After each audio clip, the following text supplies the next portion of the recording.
पाकिस्तान की selection committee के एक अहम रुकन ने मोहम्मद आमिर के मैनेजर से राबिता किया है और इनसे कहा है कि वो बाएं हाथ के पेसर को बैन-अल-अक़वामी वापसी के लिए तैयार रहने के लिए बात करें। मीडिया रिपोर्ट के मुताबिक सिलेक्टर ने आमिर से कहा है कि वो अपनी क्रिकेट पर तवज्जो दें और मीडिया में गैर ज़रूरी बयानात देने से गुरेज करें जिससे तनाज़ा पैदा हो सकता है।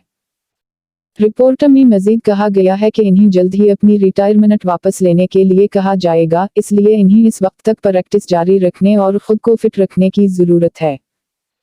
आमिर ने मिसबाह अल हक के क़यादत में इस वक्त की इंतज़ामिया से जो सलूक रवा रखा था इस पर एहतिजाज करते हुए 2020 में अपने बैन-अल-अक़वामी कैरियर का वक्त तलब किया। ताहम नजम सेठी ने पाकिस्तान क्रिकेट बोर्ड में दोबारा चार्ज संभालने के बाद मीडिया से बातचीत में कहा कि आमिर अगर रिटायरमेंट वापस लेते हैं तो दीगर खिलाड़ियों की तरह सिलेक्शन पर गौर किया जाएगा। मोहम्मद आमिर अगर रिटायरमेंट वापस ले लेते हैं तो पाकिस्तान के लिए इंटरनेशनल क्रिकेट खेल सकते हैं। मैंने हमेशा मैच फिक्सिंग के खिलाफ सख्त मौक़िफ़ अपनाया। मेरा मानना है कि किसी भी सज़ा याफ्ता खिलाड़ी को बख्शा नहीं जाना चाहिए, लेकिन साथ ही साथ किसी खिलाड़ी को इंटरनेशनल क्रिकेट दोबारा शुरू करने की इजाज़त मिलनी चाहिए। क्रिकेट एक बार जब वो अपने जुर्माने के साल पूरे कर लेता है,